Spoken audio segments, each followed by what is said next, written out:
Bismillahirrahmanirrahim. Assalamualaikum warahmatullahi wabarakatuh. Jumpa lagi kita di perkuliahan online ya, di mata kuliah RAB untuk pertemuan yang ke-6 ya. Mahasiswa Teknik Sipil Undares yang saya hormati, pada kesempatan ini kita akan membahas ya, yaitu analisa pekerjaan bangunan ya. Jadi mungkin saya sudah menyiapkan ini PowerPoint ya, ini nanti bisa dilihat di layar ya. Analisa pekerjaan bangunan. Kemarin saya sudah sampaikan bahwa RAB ini ada yang kasar, ada yang terperinci. Nah, untuk RAB yang terperinci maka kita harus menghitung ya volume setiap item pekerjaan ya, dari mulai pekerjaan persiapan sampai pekerjaan yang terakhir yaitu finishing. Nah, yang harus kita lakukan pada setiap item itu adalah menghitung volume pekerjaan. Dan perlu saya ingatkan kembali ya, di dalam menghitung volume pekerjaan ini satuan volume itu harus disamakan dengan yang ada di dalam analisa harga satuan. Nah, kita akan bahas ya ini pekerjaan awal, pekerjaan persiapan atau pekerjaan pendahuluan. Ini bisa dilihat di layar ya. Pekerjaan pendahuluan itu kalau untuk bangunan gedung biasanya terdiri dari pekerjaan pembersihan lokasi ya, kemudian pekerjaan pembuatan bedeng ya, atau juga gudang, kemudian persiapan listrik dan air kerja, serta pekerjaan pengukuran atau juga pemasangan boxplug. Nah, ini kita bisa lihat ya di layar. Jadi untuk pekerjaan yang pertama yaitu pembersihan lokasi ya, ini pembersihan lokasi. Pembersihan lokasi ya, tolong kameranya ya, pembersihan lokasi itu. Jadi pekerjaan pendahuluan itu terdiri dari pekerjaan pembersihan lokasi, kemudian pembuatan bedeng dan gudang, persiapan listrik dan air kerja, serta pemasangan boxplug ya. Nah, pada pekerjaan pembersihan lokasi kita harus lihat dulu ya penjelasan di RKS-nya ya.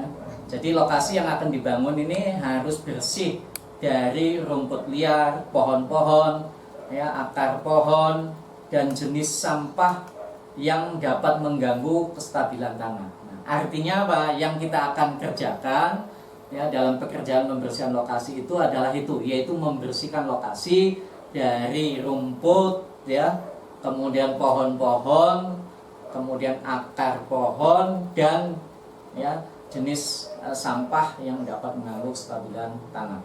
Nah, pembersihan lokasi ini bertujuan menjaga kestabilan tanah dari unsur-unsur yang bisa membusuk ya. Kemudian ini sehingga tidak terjadi penurunan permukaan tanah akibat pembebanan.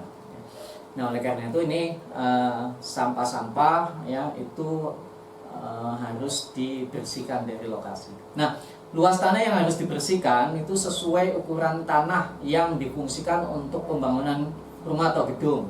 Contoh misalnya perhitungan untuk luas bangunan 6 kali 20 meter. Ya. Kalau yang ini site yang akan dibangun ya 6 kali 20 ya, mungkin 6 kali 20 itu tidak semuanya bangunan, tapi di situ nanti ada taman dan lain-lain, tapi keseluruhan itu adalah 6 kali 20. Maka volume pekerjaan pembersihan lahan adalah 20 meter kali 6 meter, yaitu 120 meter persegi ya. Nah, untuk harga satuannya ini saya perlihatkan di sini ya. Jadi harga satuan ya, pembersihan lapangan ini sudah ada ya di dalam harga satuan yang resmi dikeluarkan oleh pemerintah ya melalui Cipta Karya ya. Dan ini termasuk pekerjaan standar ya. Pekerjaan standar sehingga ada standarnya. Nah, saya ambilkan ini dari standar nasional ya Indonesia SNI. Nah, kalau menurut SNI maka membersihkan 1 meter ya, persegi lapangan dan peralatan itu ya, maka yang dibutuhkan adalah ya ini pekerjanya ya itu 0,1 ya orang per hari. Kemudian mandornya adalah 0,05 ya orang per hari. Nah, untuk bahan tidak dibutuhkan bahan dalam pembersihan lokasi ini. Untuk peralatan juga tidak dibutuhkan ya, kecuali mungkin kalau ada pembersihan yang tadi ya ada pohon yang besar ya, sehingga harus menyewa peralatan untuk menebangnya ya. Nah, itu baru nanti dicantumkan peralatan. Tapi di SNI ini ya kita ambil yang sederhana, pembersihan sederhana. Nah, jadi di situ terlihat ya bahwa harga ya satuan dari pembersihan lapangan itu ya per meter perseginya ini contoh di sini ditetapkan misalnya 12.707 ya ini 707,5 rupiah ya. Nah, untuk koefisien ya, jadi kalau untuk pekerjaan standar ya, ini ada koefisiennya ya, yang menunjukkan koefisien itu adalah volume ini bahan atau juga volume tenaga untuk setiap satuan pekerjaan. Nah, ini satuannya adalah 1 meter persegi. Nah, setiap 1 meter persegi itu dibutuhkan 0,1 pekerja dan 0,05 mandor ya. Nah, ini maksudnya ya ini juga angka-angka ini koefisien atau indeks ini menunjukkan metode kerjanya. Ya, ini saya kasih contoh ya. Coba bisa dilihatkan di sini ya. Jadi misalnya ini makna dari koefisien itu seperti apa? Ya, di situ dijelaskan ya. Jadi membersihkan 1 meter persegi ya, itu dibutuhkan pekerja ya. Jadi pekerja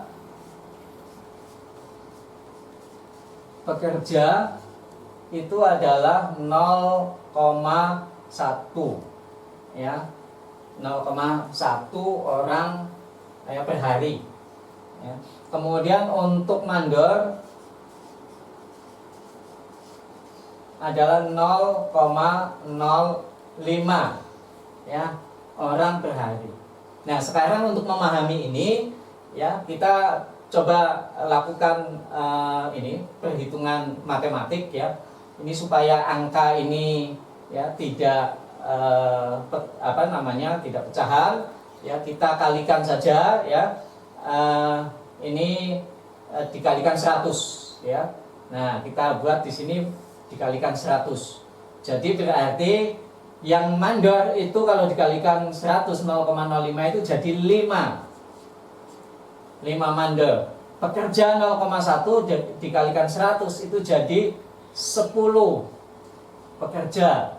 1 meter dikalikan 100 adalah 100 meter persegi ya. Maka artinya ya untuk membersihkan 100 meter persegi lahan itu dibutuhkan pekerja itu 10 orang bekerja dalam 1 hari selesai ya, 10 orang diawasi oleh mandor 5 orang ya. Jadi mandor 5 orang mengawasi 10 orang pekerja bekerja dalam 1 hari ya, maka ya lahan 100 meter persegi itu selesai dibersihkan ya. Berarti di sini ya, di sini terlihat ada perbandingan bahwa ya 1 mandor itu mengawasi 2 pekerja ya. Maka standar nasional itu di dalam pekerjaan membersihkan lapangan itu yang bekerja itu 2 saja, yaitu pekerja dan mandor ya. Jadi tidak membutuhkan tukang.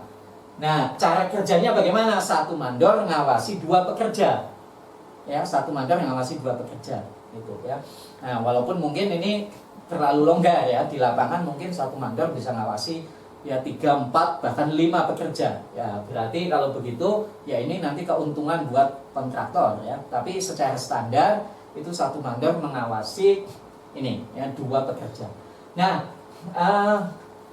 jadi ini 10 orang ya, diawasi 10 pekerja, diawasi 5 mandor, bekerja dalam satu hari, maka bisa membersihkan 100 meter persegi. Nah, sekarang kalau misalnya ya kontraktor itu hanya punya pekerja itu 5, ya, hanya mau menurunkan 5 pekerja saja, atau bahkan bukan 5 lah, ya, 5 pekerja misalnya, menurunkan 5 pekerja, ya, berarti kalau 10 pekerja itu bisa selesai dalam satu hari, ya.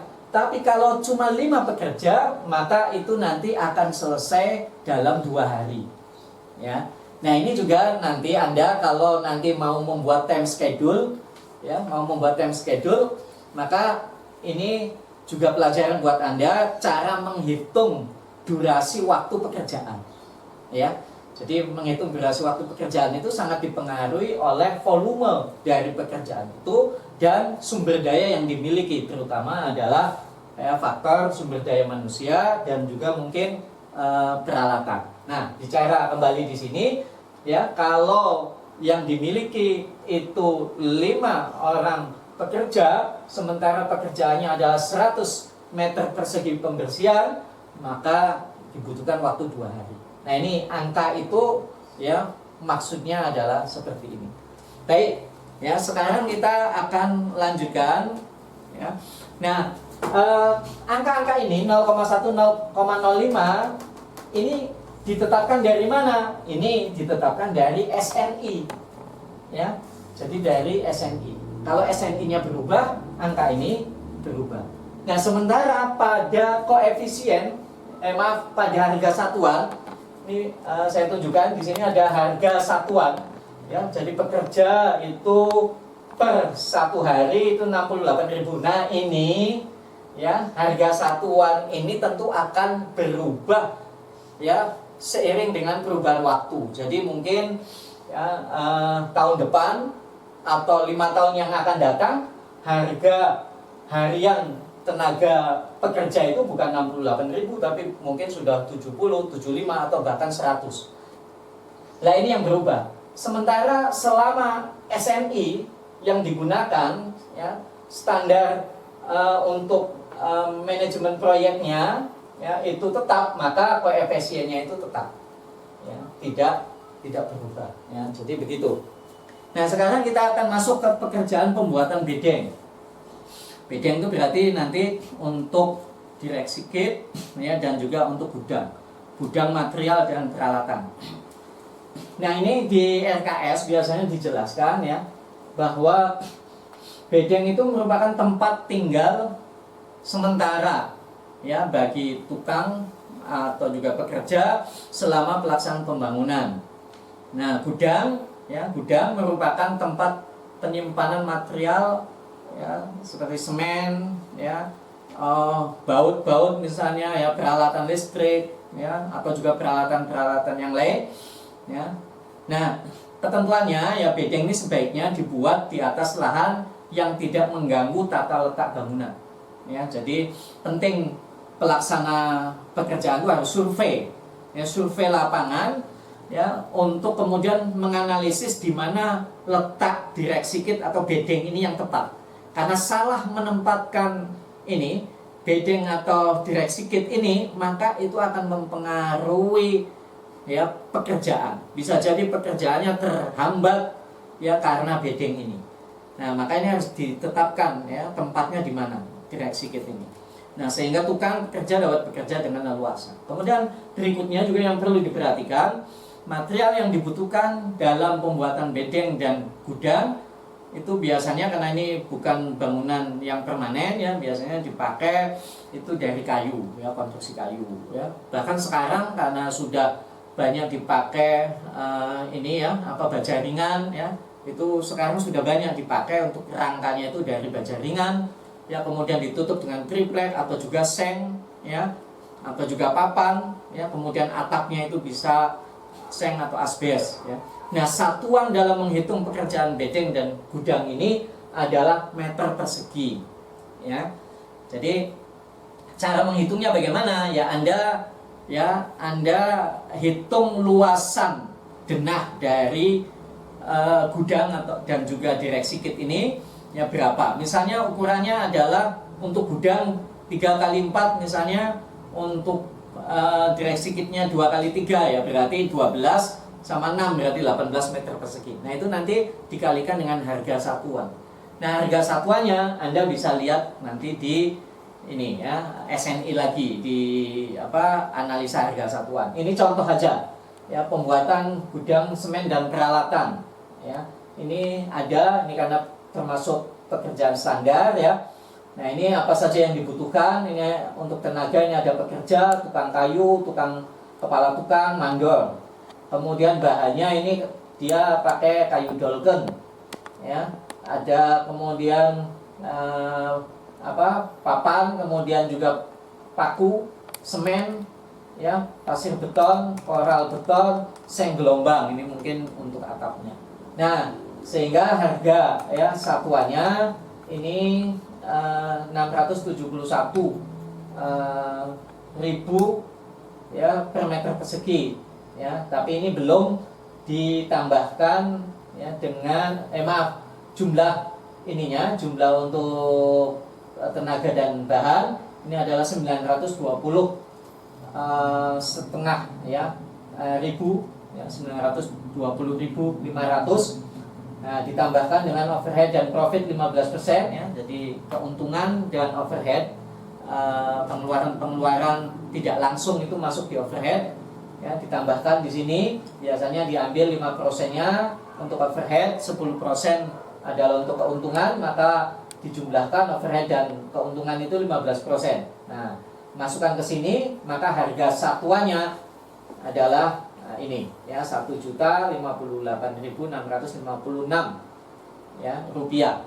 Ini harga satuan pembuatan gudang. Nah, jadi kalau tadi, ya, gudang luasnya 18 meter persegi, ya, tinggal dikalikan 1 juta sekian ini. Maka nanti berarti harga pembuatan gudang adalah segitu, ya. Nah, kemudian berikutnya adalah pekerjaan boplang, ya. Nah, pekerjaan boplang ini, ya, ketentuannya, ya. Jadi sebelum dilakukan penggalian fondasi disarankan membuat boplang dengan cara menarik garis lurus sepanjang lahan yang akan dibangun menggunakan benang, ya. Kemudian ada papan dan tiang berupa kayu, ya, kayu 46 atau 57, nanti tergantung ketentuan di dalam RKS-nya, ya, yang kemudian menancap, ya, sebagai kaki dari papan tadi. Nah, pemasangan boplang berdasarkan ukuran dan tata letak ruangan di dalam gambar denah dan ditandai dengan cat warna terang, ya, pada papan boplang. Satuan dalam perhitungan boplang ini adalah meter lari, ya. Jadi meter lari. Nah, oleh karena itu, ya, Anda harus menghitung, ya. Ini contoh untuk pekerjaan boplang, ya. Ini saya gambarkan di sini. Kalau misalnya ini ada, ya, ada denah, ya.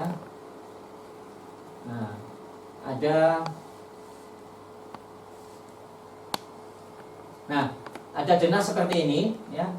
Ini misalnya, ya, 8 meter, ya, kemudian ini 4 meter, ya.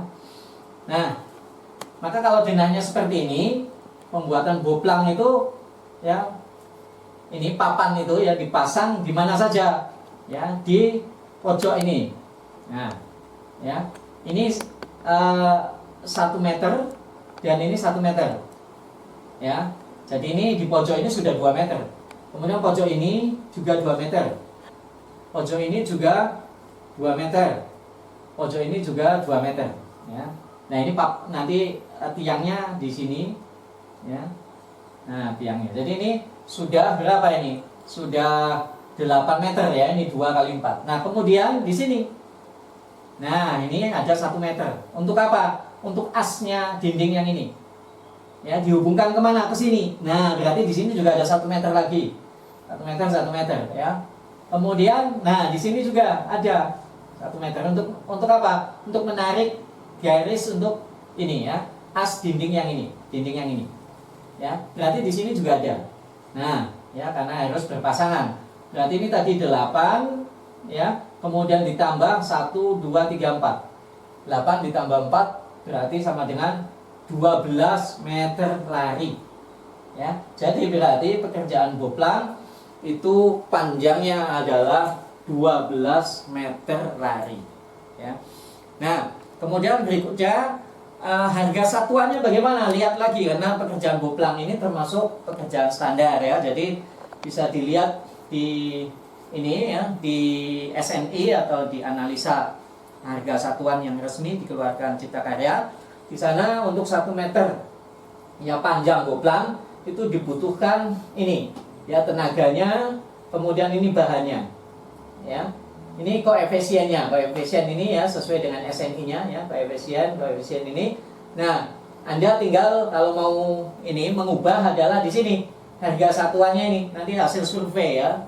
Nah, hasil survei ini pada tahun berjalan itu biasanya ya, pekerja itu berapa ya hariannya gitu ya, tukang kayu berapa hariannya, kemudian juga ini papan sengon itu berapa ya, paku per kilonya berapa ya ini. Nah, kemudian kayu sengon papan berapa. Nah, ini kemudian Anda jumlahkan, dapatlah kemudian jumlahnya yaitu 58.817 ya rupiah. Kemudian ditambah 15% overhead dan profit. Nah, maka jumlah keseluruhan adalah 67.640. Nah, sehingga kalau 12 meter lari ya tinggal dikalikan 67.640 rupiah. Nah, Anda sudah dapat ya ini harga ya pekerjaan boplang ya. Nah, kemudian pekerjaan selanjutnya itu pekerjaan persiapan tadi ya. Kemudian selanjutnya adalah pekerjaan tanah dan pondasi. Ya, kita masuk ke pekerjaan tanah dan pondasi. Nah, perlu diperhatikan ya. Yang pertama jenis dan tipe pondasi ini sangat beragam ya. Nah, diantaranya ada pondasi menerus ya, pondasi telapak ya, tiang pancang, borpel atau juga pondasi sumuran. Nah, kemudian beberapa tahapan pekerjaan yang termasuk di dalam pekerjaan tanah dan pondasi. Ini biasanya ya kadangkala pekerjaan tanah dan pondasi ini dipisah ya. Yang sering dipisah pekerjaan tanah sendiri, pekerjaan pondasi sendiri. Nah, ini saya gabung aja supaya lebih singkat ya. Nah, pekerjaan tanah ya itu diawali dengan pekerjaan galian tanah untuk pondasi. Ya, nah, ini contoh di dalam gambar ini ya. Ini menggali tanah untuk pondasi. Ya. Berarti kalau pekerjaan galian tanah untuk pondasi, kalau pondasinya adalah pondasi lajur, maka Anda harus menghitung panjang seluruh dinding yang akan diberi pondasi. Seperti misalnya ini, kembali ke gambar ini tadi ya. Nah, ini kalau kita mau menghitung pondasi lajurnya berapa panjangnya, nah ini kita bisa ukur di sini. Ya, ini panjangnya. Yang panjang ini adalah 8 kali 2, 16 ya. 16, kemudian yang pendeknya 4 tambah 4 itu 8. Yang 16 ditambah 8 ya, berarti 24. Kemudian ini ya, ini 2 ya, ini 4. Jadi 24 ditambah 6 30. Jadi ini panjang ininya ya, panjang ya pondasi atau ya pondasi L-nya ya, panjang dari pondasi itu sama dengan ya 30 meter lari. Ya, 30 meter lari. Nah, kalau ingin mengetahui volume galiannya ya, maka ya, Anda kemudian harus menghitung luas penampang pondasi, luas penampang galian pondasi. Ya, luas penampang galian pondasi biasanya kalau pondasi lajur batu kali, nah itu bentuknya adalah trapesium. Ya, ini adalah bentuknya trapesium ya. Kalau trapesium ya, bagaimana rumus penampangnya? Ya, sisi yang panjang ya ditambah sisi yang pendek, ini A tambah B dibagi 2 kali kedalamannya yaitu T. Jadi ya berarti luasnya ya, luas penampangnya itu sama dengan A plus B bagi 2 kali T. Nah, ya. Nah setelah luas penampangnya diketahui, kalikan dengan panjangnya. Panjang pondasi yaitu 30 meter lagi. Maka Anda akan mendapatkan volumenya. Ya. Nah kalau sudah dapat volume galiannya, Anda tinggal masuk nanti ke analisa harga satuannya, pekerjaan galian tanah. Ya. Nah, perlu diperhatikan ya, di dalam analisa harga satuan ya di SNI mengenai pekerjaan tanah itu banyak ragamnya. Ya, di pertemuan yang lalu sudah saya jelaskan ya. Jadi tanah ini bisa ya jenisnya bermacam-macam, ada tanah ya pasir ya, ada tanah keras ya, tanah yang lunak, ada yang tanah yang keras ya. Kemudian juga model galiannya, ada yang dalam ya, ada yang tidak dalam ya. Nah oleh karena itu maka Anda harus perhatikan itu ya. Ini contoh misalnya galian tanah biasa, berarti ini tanahnya tidak terlalu keras ya. Nah galian tanah biasa sedalam 1 meter, jadi berarti menggalinya cuma 1 meter. Kalau lebih dari 1 meter nanti analisanya beda lagi ya. Satuannya adalah 1 meter kubik ya. Nah kalau pada kasus ini, kalau misalnya T-nya ini ya, fondasi ini ya, galiannya itu cuma 100 cm atau 1 meter ya, maka Anda bisa pakai analisa ini ya, analisa harga ini yang 1 meter ya. Itu. Nah, jadi ini juga sama penjelasannya dengan tadi ya. Ini ada koefisien ya untuk galian tanah biasa ini. Yang dibutuhkan untuk pekerjaan itu adalah pekerja itu 0,75, mandornya 0,025 ya, 0,25. Jadi ya ini kalau saya masukkan ke sini ya seperti tadi ya, jadi 1 meter ya, jadi 1 meter kubik itu membutuhkan 0,75. Nah ini 1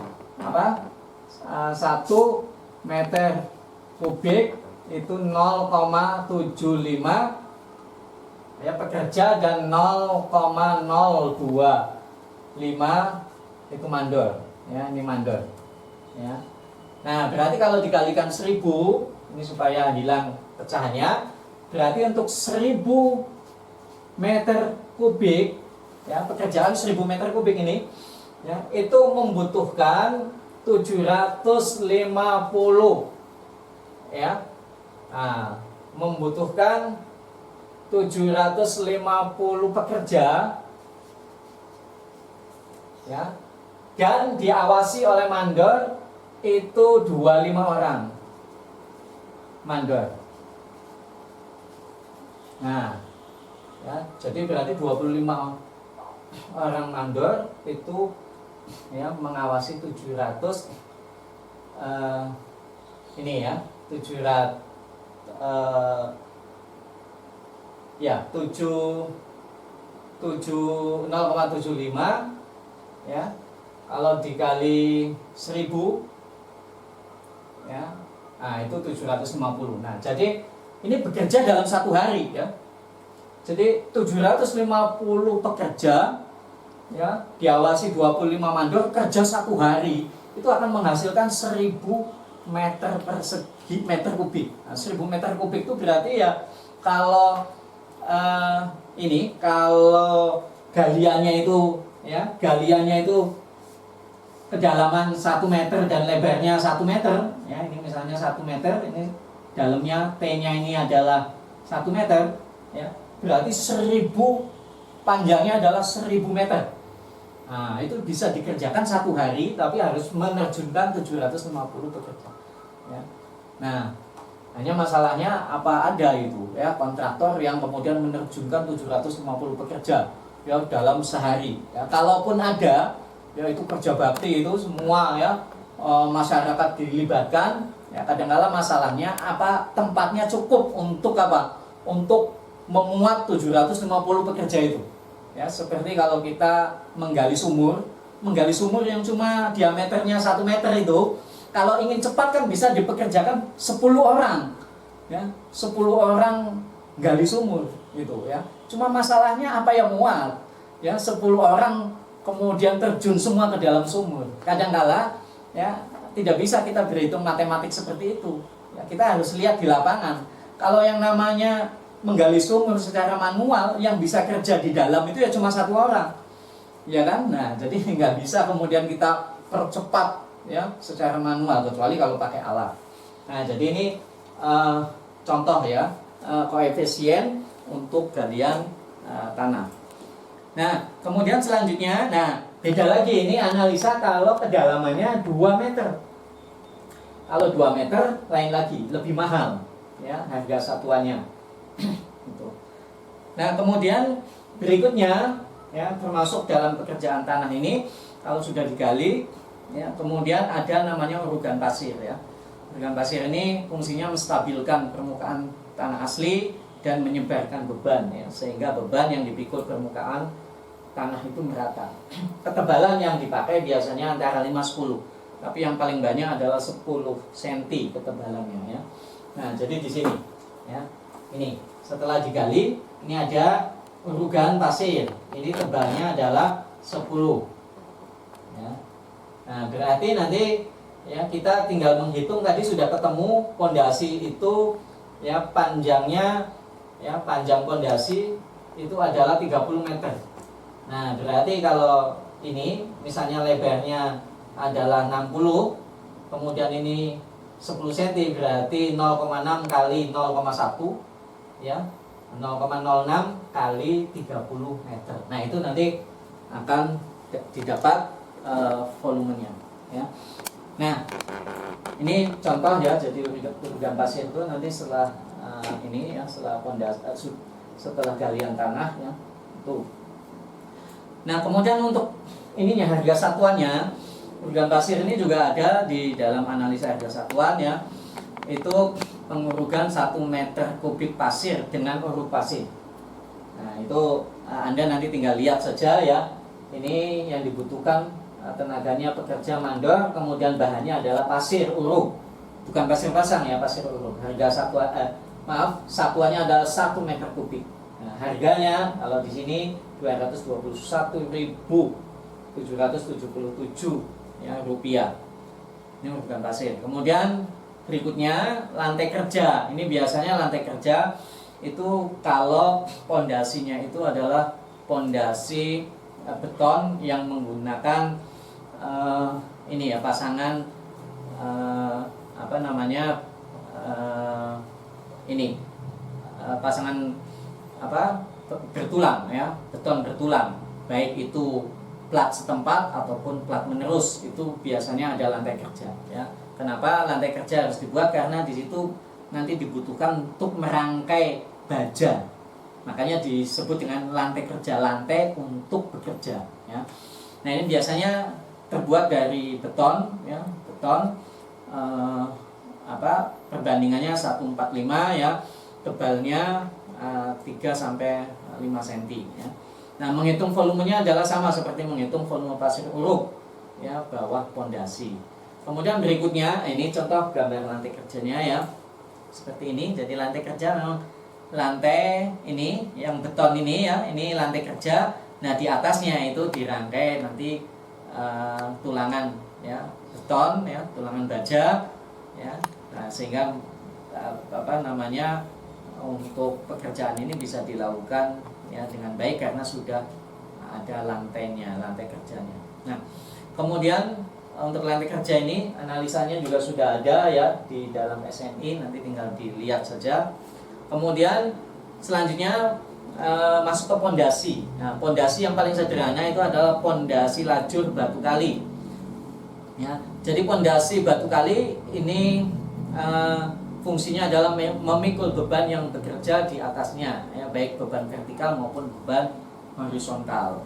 Nah, batu kali ini harus ditata dengan rapi agar ruang geraknya kecil dan rongga-rongga yang kosong bisa diisi dengan adukan semen pasir, ya, dengan perbandingan 1:5 atau sesuai dengan ketentuan. Lihat lagi nanti di RKS, ya. Di sana ditetapkan berapa campurannya, apa 1:5, 1:4 atau 1:6, ya. Nah, itu bisa dilihat nanti di sana. Kemudian satuan dalam perhitungan pasangan fondasi batu kali adalah meter kubik, ya. Jadi kalau pasangan batu kali ini nanti satuannya meter kubik, ya, beda dengan pasangan batu bata. Pada umumnya pasangan batu kali memiliki penampang trapesium, sehingga perhitungan volumenya adalah luas penampang trapesium dikalikan panjang keseluruhan. Nah, ini, ya, seperti ini. Ini pasangan, ya, pasangan batu kali biasanya di sini. Nah, ini slope-nya, ya, ini pasangan batu kali. Nah, jadi penampangnya adalah trapesium, ya. Tinggal nanti dikalikan apa? Ini kan sudah ada luas, ya, panjang, ya, panjang pondasi itu 30 meter lagi. Nah, maka nanti luas trapesium ini dikalikan 30 meter, ya, lari. Ini untuk kasus denah tadi, ya.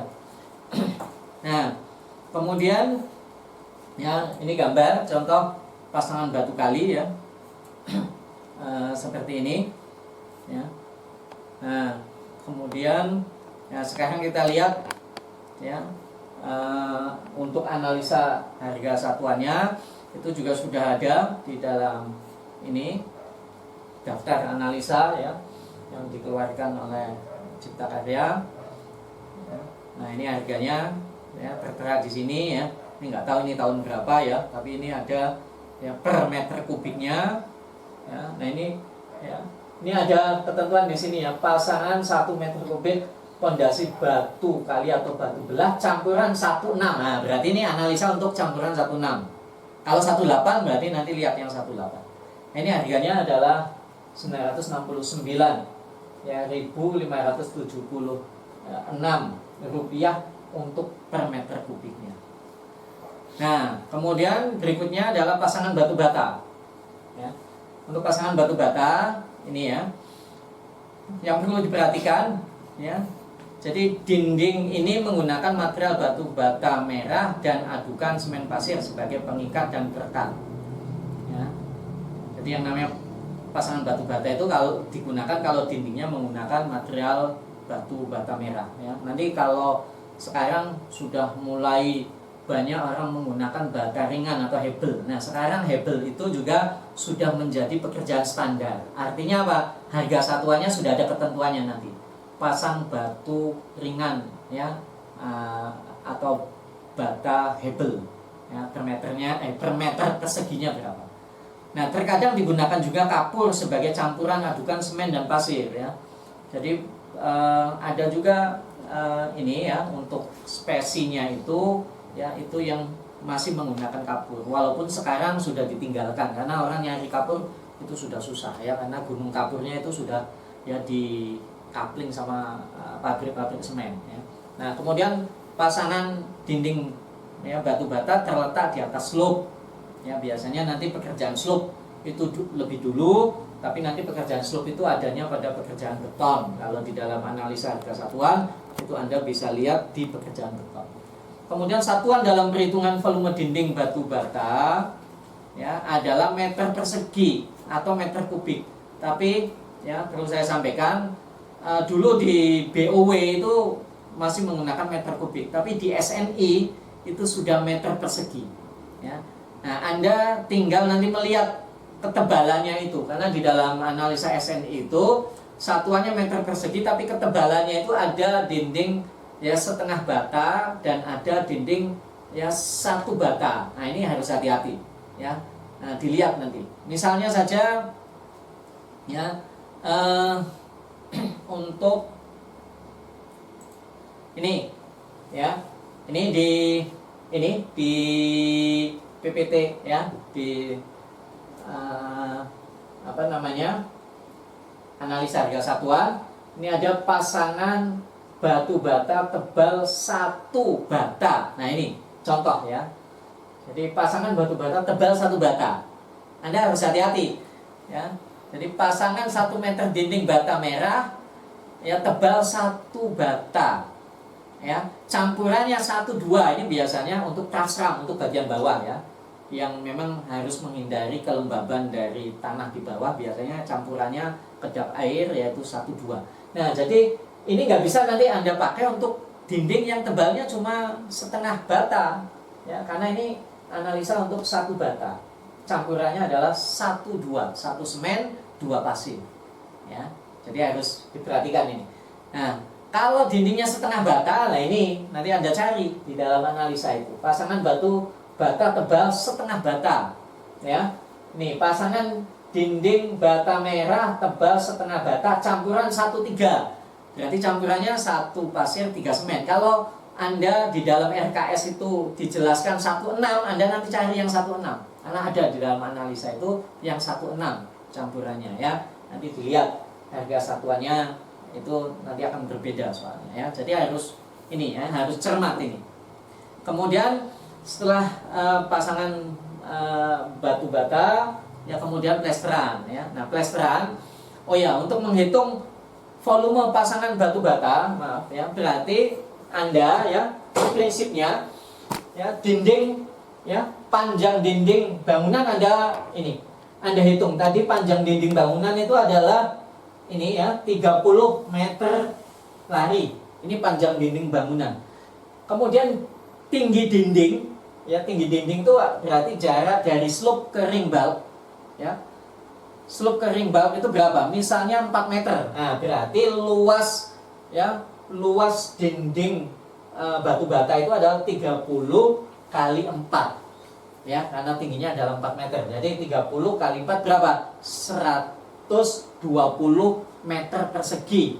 Ya, itu luas dari pasangan batu bata. Karena pasangan batu bata satuannya itu meter persegi. Tapi ingat, kan dinding itu ada lubang-lubangnya. Ya, nah ini juga Anda setelah menghitung luas ini pasangan dinding tadi, ya, dengan menghitung mengalikan panjang, ya, dinding kali tingginya, Anda harus dikurangi, ya, oleh apa? Lubang-lubangnya. Nah, lubang itu yang melubangi dinding itu apa saja? Nah, ada pintu, ya, misalnya ada di sini 2 pintu, misalnya ini satu, ya. Nah, berarti ini pintu ini luasnya berapa? Misalnya 1 meter kali 2 meter, ya, jadi 2. Berarti kalau ada 2 ini 4, ya, berarti 120 meter persegi dikurangi 4. Apakah cuma ini pintu saja? Oh, enggak, ternyata ada jendela. Nah, ini misalnya jendela, ya, jendela itu tingginya misalnya 1 meter, lebarnya adalah 1 meter. Nah, berarti 1 meter, berarti dikurangi, ya, kalau 1 meter lagi, berarti dikurangi ini 120 kurangi 5. Nah, begitu, ya. Nanti ada apa lagi? Lubang-lubang itu. Nah, ya, dengan kemudian luasan ini batu bata dikurangi lubang tembok itulah luas real pasangan batu bata, ya, luas real pasangan batu bata. Nah, kalau sudah ketemu luasnya, tinggal dikalikan nanti harga satuannya yang ada di dalam analisa ini. Nah, untuk pekerjaan plesteran, ya, ini untuk cepatnya kalau mau menghitung, ya, Anda asumsikan bahwa plesteran itu, ya, itu kan ada di dalam, ya, tembok bagian dalam dan tembok bagian luar. Artinya luasan plesteran itu 2 kalinya luas, ya, pasangan batu bata. Ya, jadi kalau luas pasangan batu batanya 120 meter persegi, ya, berarti plesterannya luasannya adalah 240 meter persegi. Ya. Nah, itu untuk plesteran. Nah, kemudian nanti dilihat, dicari, ya, analisanya. Misalnya ini pemasangan 1 meter persegi plesteran, campurannya adalah 1 PC, ya, 6 pasir. Nah, ya, berarti 1,6. Ya, ini lihat nanti di RKS itu, ya, plesterannya berapa campurannya. Kalau 1,8 ya berarti bukan ini analisanya. Kalau 1,3 ya berarti bukan ini analisanya.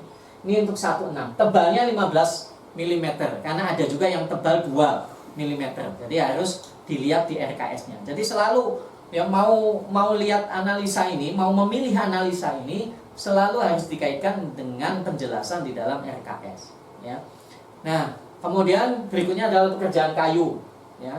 Ini cepat saja ya, ini pekerjaan kayu itu nanti di dalam bangunan gedung ya terdiri dari apa saja. Ini ada pekerjaan kusen kayu ya. Nah, ini masuknya nanti masuk pekerjaan kayu, dihitung per meter kubik. Jadi kusen ya, satu kusen itu misalnya ini pintu ya, ini pintu ya.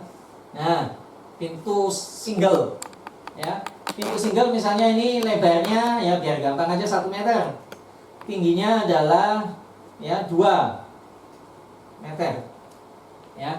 Berarti kebutuhan kayunya berapa? Kebutuhan kayunya adalah 2 tambah 2 4 tambah 1 5. Jadi ya kebutuhan kayunya volumenya ya adalah 5, ini 5 ya, panjangnya 5 meter kali. Nah, pakai kayu berapa? Jadi kusen kayu itu ya, kusen kayu itu ada yang pakai kayu ukuran 612, ada juga yang 615. Kalau misalnya pakai 612 berarti 5 meter ya kali 0,06 kali 0,12. Nah, itu adalah